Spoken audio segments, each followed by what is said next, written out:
అహల్య ఆయేషాల బుర్కాలో బాబుని ఎత్తుకొని ఊరుకోబెట్టి పాలిచ్చి నిద్రపుచ్చి మళ్ళీ బాబుని తీసుకొచ్చి హాల్లోకి వస్తుంది. ఆ బాబుని సుభద్రకి అందిస్తూ బాబుకి పాలిచ్చి నిద్రపుచ్చాను అతిథి అని అతిథికి చెప్తూ బాబుని సుభద్రకి అందిస్తుంది అహల్య.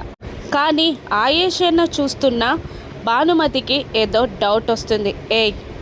నువ్వు ఒకసారి నీ బుర్కా తీవే, నీ ఫేస్ నాకు చూపించు అని భానుమతి ఆయేషాపై అరవగానే ఆయేష షాక్ అవుతుంది.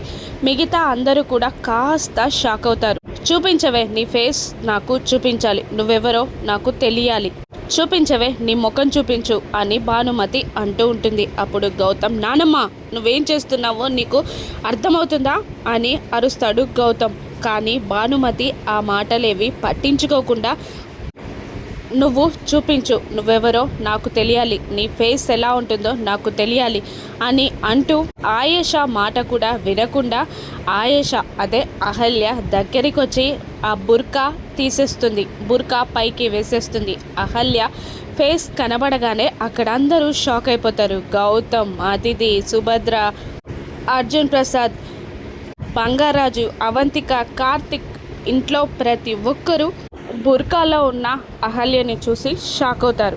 బుర్కాలో ఉన్న అహల్యని చూసి భానుమైతే బిగుసుకోపోతుంది.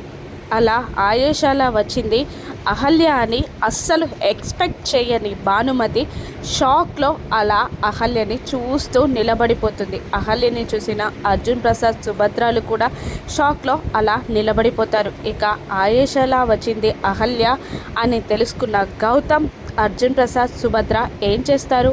మళ్ళీ అహల్య ఇంట్లో ఉండనుందా లేదంటే వెళ్ళిపోమంటారా? రానున్న ఎపిసోడ్స్లో చూద్దాం. Thank you for watching.